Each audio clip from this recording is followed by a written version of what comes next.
All right, we are back. A little pissed off right now. Not at you, not at anybody in particular.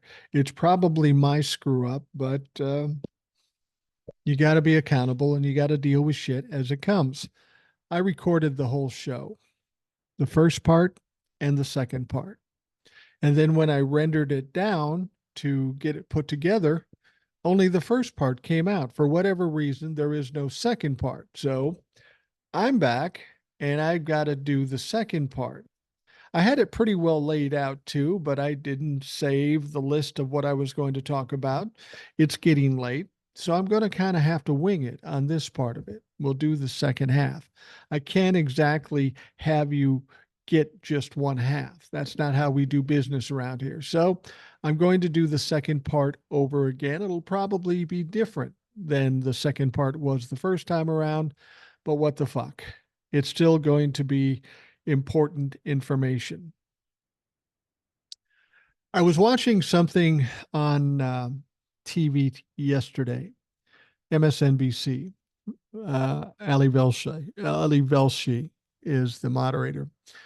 And there was a woman on there that I've seen before. Her name is Barbara Rez, and she worked for Donald Trump for a number of years. And she's a pretty intelligent, articulate woman, and she has a lot of things to say about Donald Trump. And she brought up something interesting today. Now, Barbara Rez is the former vice president for the Trump organization, and she recalled her one time boss, Donald Trump, once making a truly repulsive joke about Nazi war crimes while in the company of several Jewish executives. Oh no, is that possible? Could she have said, or could he have said something along those lines? I don't know. Not exactly sure. I'm kidding. Of course he said that bullshit. On Sunday, Barbara Rez told MSNBC's Ali Velshi how she witnessed Donald Trump joke that a new hire from Germany remembers the ovens, which were used at Nazi extermination camps during Holocaust. My God.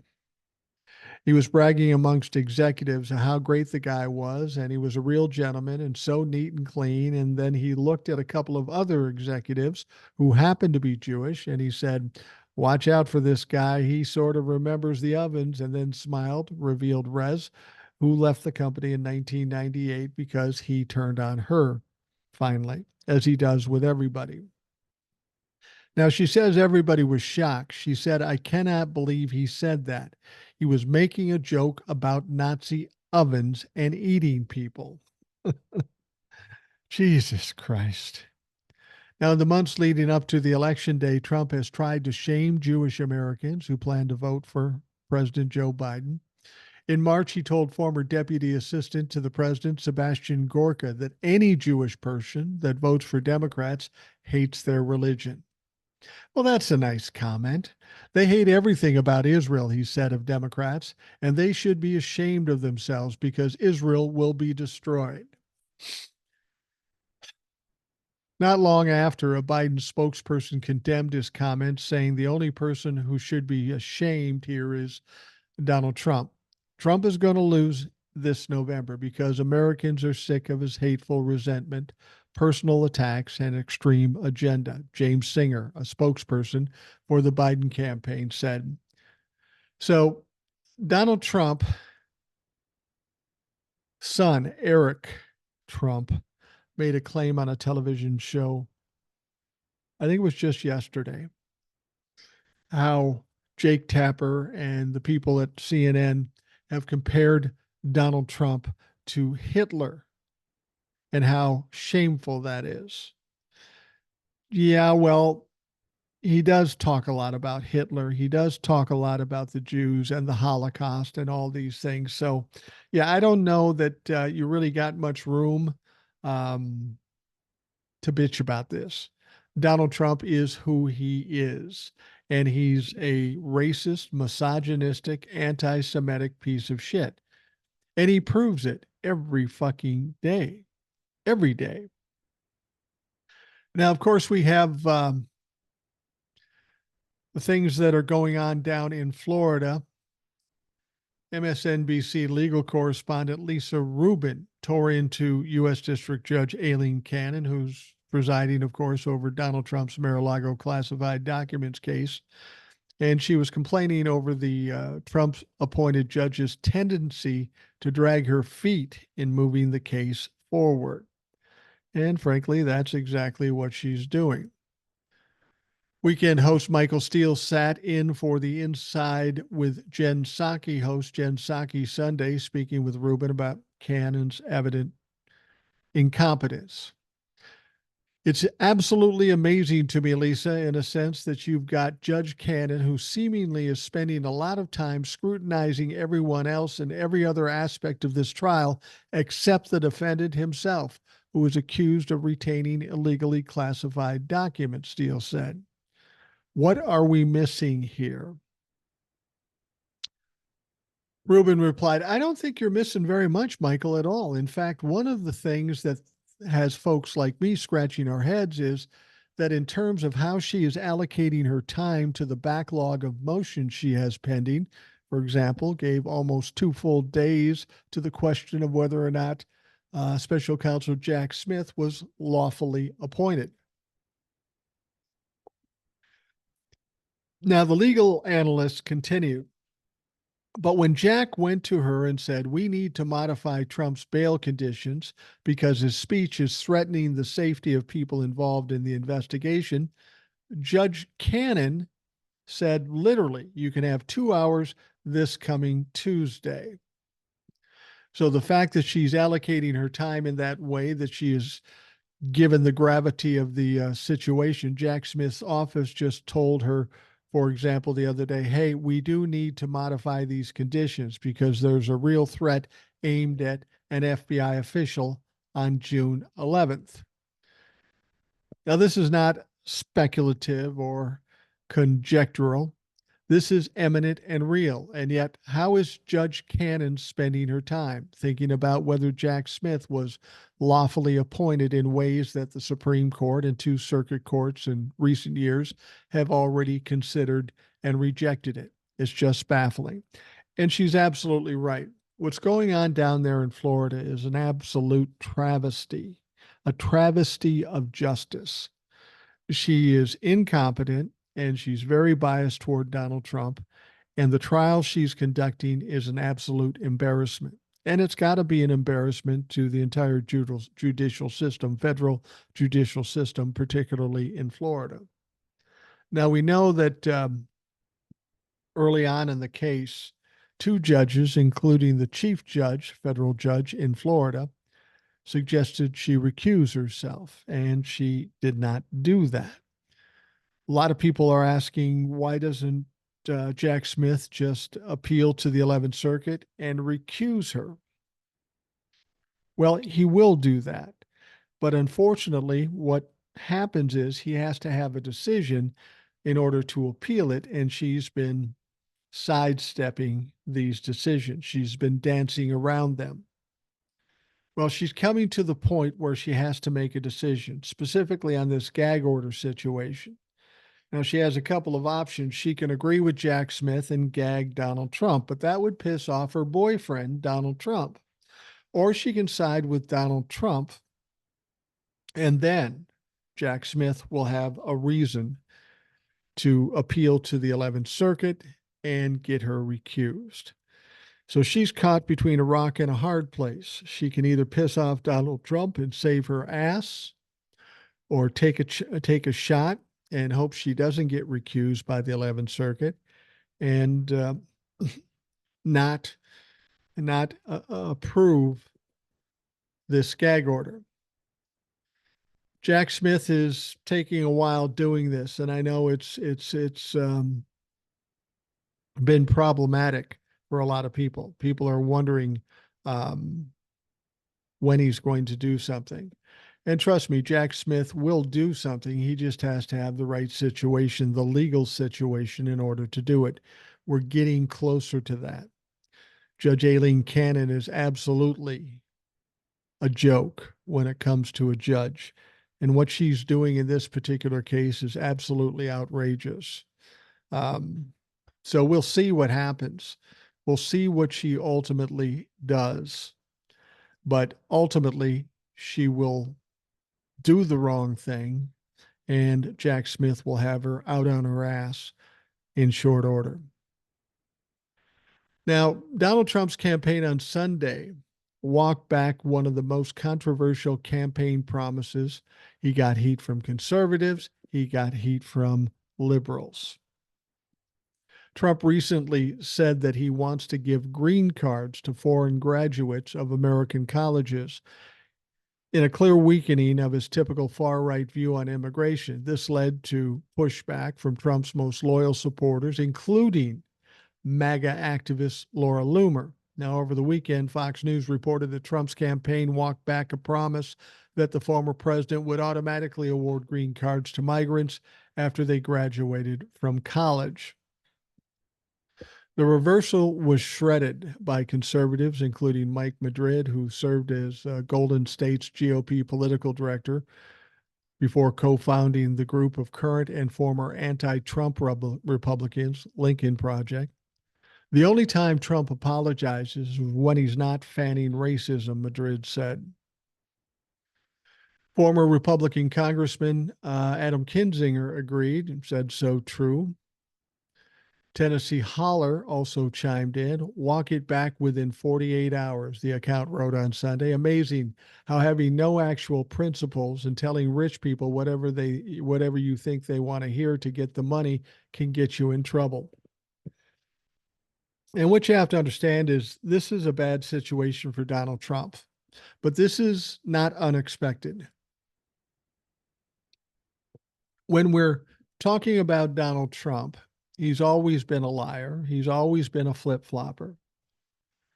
But he's been more careful than he has been of late. But Donald Trump is in a tough position, a position he's not familiar with. He's backed into a corner. He doesn't know what to do. He's being held accountable, and this is all foreign to him. So he's at that stage where narcissists get a little dangerous. And I don't necessarily mean violently dangerous. I'm just talking about dangerous in the respect that he will say virtually anything. He will do virtually anything. And there is no thought process with it. There's no thought process with it at all. He will flail and say whatever comes into his mind because he doesn't know what to do. And that's the stage we're in right now.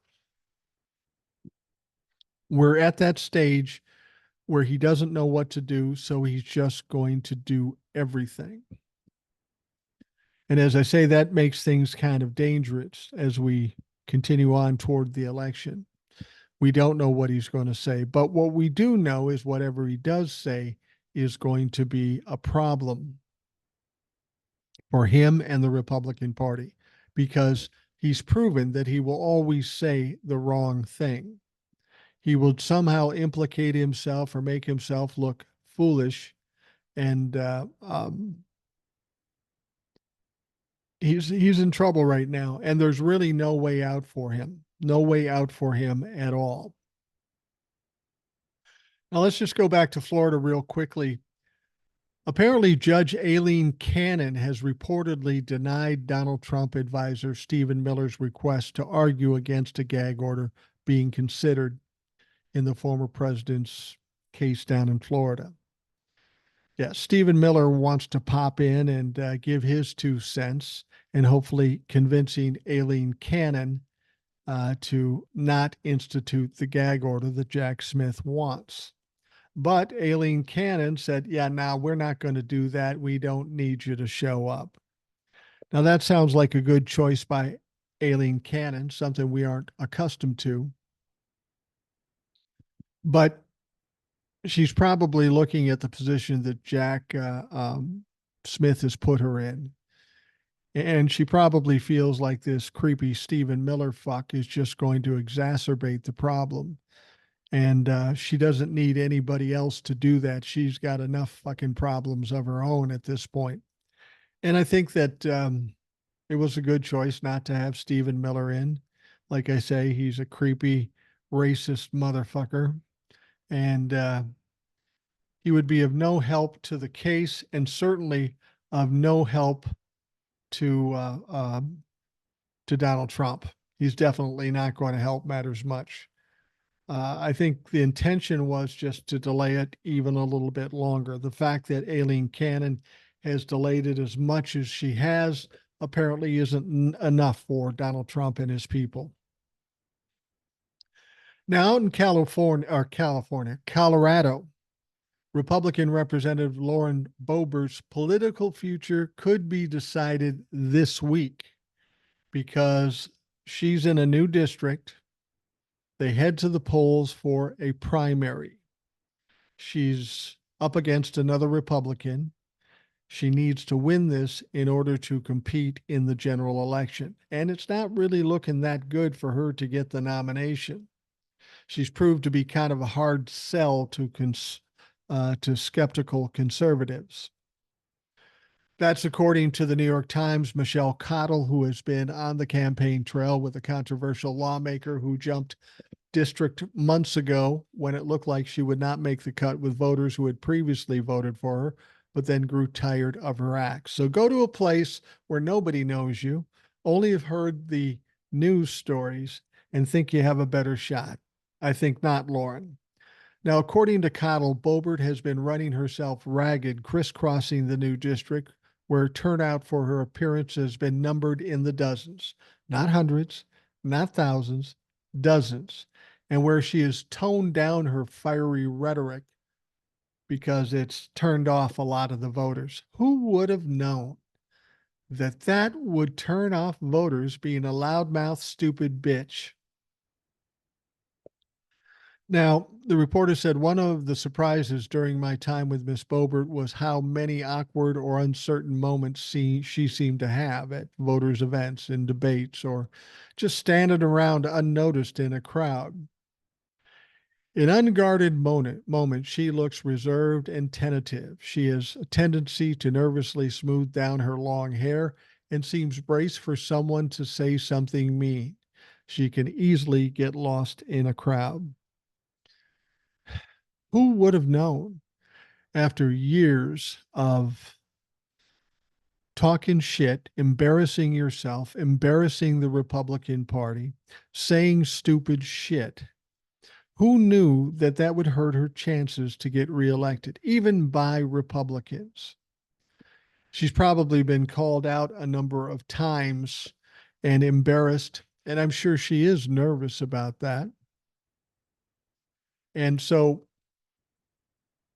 I have a feeling with Lauren Boebert, what's going to happen is she's going to lose the primary. At least she should lose the primary. If she doesn't lose the primary, apparently the people of Colorado haven't learned a fucking thing, don't know anything about her. But with dozens of people showing up to her speeches and events, that tells me there's only a few people out there that really support this crazy bitch. And come the election in November, she's going to be out the door. She'll be out running a failing bar or working the poll or whatever the fuck she's going to do, but she's not going to be a representative in the House of Representatives again. And good fucking riddance. According to a former federal prosecutor, the Supreme Court of the United States is afflicted by a combination of partisanship and corruption that could tank the entire institution if left unchecked. That's interesting. In a recent op-ed for the Daily Beast, Shan Wu, who served as a counsel to former Attorney General Janet Reno, wrote that members of the conservative majority on the court are effectively functioning as fractures, risking the credibility of the nation's highest judicial body. He emphasized that SCOTUS conservatives' brazenly partisan behavior encourages flagrant violations of precedent, like Louisiana Republican Governor Jeff Landry signing a bill into law requiring the display of the Ten Commandments. There's a lot of problems going on, as I mentioned in the first half of the program. There's a lot of dissension within the Supreme Court. They are feeling the pressure. They are stressing out about this. because the very credibility of the Supreme Court is important for its very existence. And the credibility is at its lowest level ever, absolutely ever. And it frustrates them. They think we should all just pay homage to them and support them in every way, regardless of what they do, that they shouldn't be policed. They shouldn't be accountable to anything. Justice Alito, as much as said that. We can take care of it. We can police ourselves. Well, clearly they can't. It seems like every other day there's another scandal or another showing of corruption that's exposed. It'll be interesting to see what this does to the court. A lot will be found out after the election, because when the Democrats get control of the House and the Senate, and of course the presidency, um, you're going to see a different tone with the Supreme Court. They're going to try to be on their best behavior, but that doesn't rectify the crazy shit that they've done to this point. That doesn't fix all of that. They need to be held accountable for everything they've done, even if they decide to change things up and behave for a while. All right. This is going to be an interesting week for the Supreme Court. A lot is going to be told about their future depending on the upcoming decisions, most importantly, the immunity decision. The thing about the immunity decision is that it's an easy one. It's a simple one. They should have never taken the case at all. They should have just said, yeah, that's bullshit. We're not going to deal with that at all. Instead, they decided, let's take a look at it. Let's uh, take a look at this concept, which is absolutely ridiculous. Then they wait 6 months to come up with an answer. And in the end, they could ultimately come up with the answer. Let's just send it back to the lower court. Can you imagine that? The highest court in the land. The highest motherfucking court in the land. They take 6 months, 8 months to do it, and they still can't come up with a decision. That sounds like incompetence at the level of Aileen Cannon. And this is the Supreme Court. Therein lies the problem we have. And as somebody else pointed out, that's why this Supreme Court, this body, is broken. And they could very well self-destruct. Now, I don't know what that means. Say they self-destruct. What does that mean? It's not something we've ever seen before. And unfortunately, that's kind of been the nature of Donald Trump's presidency and after his presidency. People always want to go back and say, well, in history, this is what happened, so this must be what's going to happen here. As I've said many times before, you can't do that. You fucking can't do that. You can't base a decision on a past history when what's going on right now has never happened in the history of this country. Never. So if unprecedented things are happening currently, it's reasonable to think that some of the responses, the reactions, or the accountability will be unprecedented. Now, one of the things coming up to this debate, there's all kinds of excuses being thrown around. There's Donald Trump's going to lose on purpose, that the debate is fake and it's rigged, in spite of the fact that Donald Trump is the one that called for this debate, that Joe Biden is going to be jacked up on drugs. Representative Ronnie Jackson, who was the president's doctor for Donald Trump back in his administration, says it doesn't look right. He's up there in the State of the Union and in D-Day, and he doesn't look like he normally looks or talks, which is not true. He must be jacked up on some kind of drug, yet he doesn't say what drug that is. He doesn't even suggest that he has any proof of it. He just says it must be. That's interesting. That's a sounds similar to a strategy we heard before. Joe Biden it took a bribe.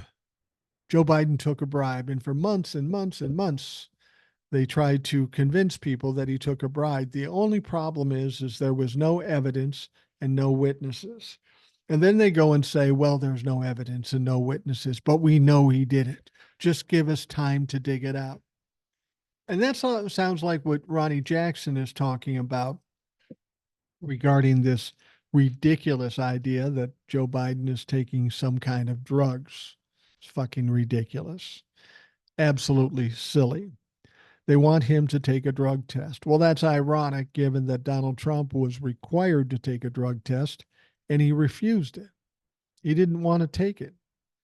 Why would any 78-year-old man not want to take a drug test? Is it because his drug scan would be clean? I don't think so.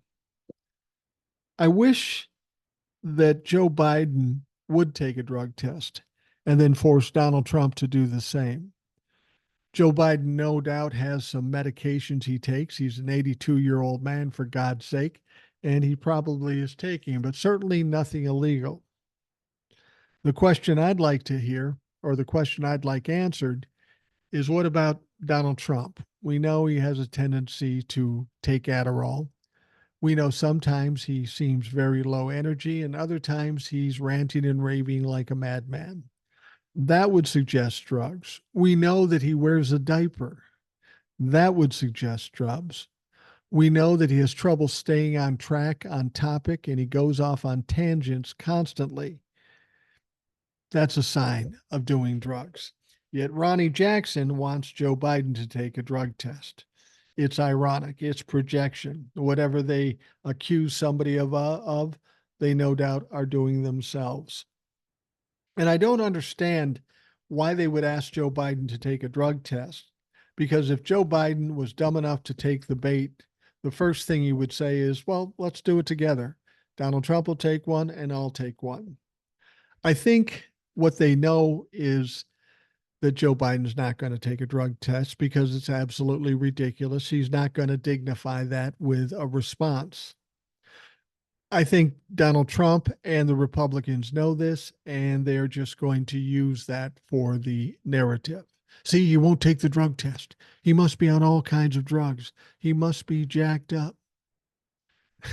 Yet Donald Trump was giving a speech and he introduced Ronnie Jackson. Unfortunately, he introduced him as Dr. Ronnie Johnson. Donald Trump didn't even remember the guy's last fucking name. And he said it 2 or 3 times too. It wasn't like a slip of the tongue. He literally did not remember the last name of his doctor while he was president and a current representative. That's who Donald Trump is. And that is pretty disgusting. And that's why when he sits down in this debate, it's going to be very tough for him. As I've said, there's going to be no audience he can play off of. There's going to be no paperwork he can read from. Every question he's asked, every response he gives is going to have to come off the top of his head. And we know how Donald Trump does when he goes off script, goes off the teleprompter. And that's what he's going to have to do in this particular situation. And he's going to have to do it for an hour. He's going to have to answer to Joe Biden, who may be slow, but will give cognitive, legitimate answers. And Donald Trump will have to respond with an answer in kind. And he just won't be able to fucking do it. He's shown us the very same situation when he's given rallies. He can't stay on track. He's talking about Hannibal Lecter. He's talking about sharks and batteries in the sea. Those things having nothing to do with what he was talking about. It's embarrassing. I think he might think that he's delusional enough to think that he's going to win this one with no problems because he's a fucking genius. I can imagine he's that delusional. But I know the people around him know better. They are just shaking in their boots at the prospect of their boy speaking on his own. It's not going to work too well. It's just not going to happen. we'll see on Thursday. There's going to be a big audience, and it's not just going to be Democrats. It's going to be Republicans too. They're going to want to see their Lord and Savior whoop Joe Biden. Unfortunately, that's not going to happen. He is going to be embarrassed. And when all these people see it, it'll be interesting to see their reaction. They will no doubt say it was faked, it was hoaxed, it was edited by CNN, but this will be live. They will have to watch their guy make a fool out of himself. Donald Trump may not believe he will because, as I said, he's delusional. The Trumplafucks may not think he will because they'll buy anything he says. But the rest of the Republicans, they all know what's fucking coming, and they're not looking forward to it. All right. We are going to wrap up the Rational Boomer podcast. I want to thank you for taking the time out of your day to listen. I hope you have a great day, and we'll talk to you again tomorrow.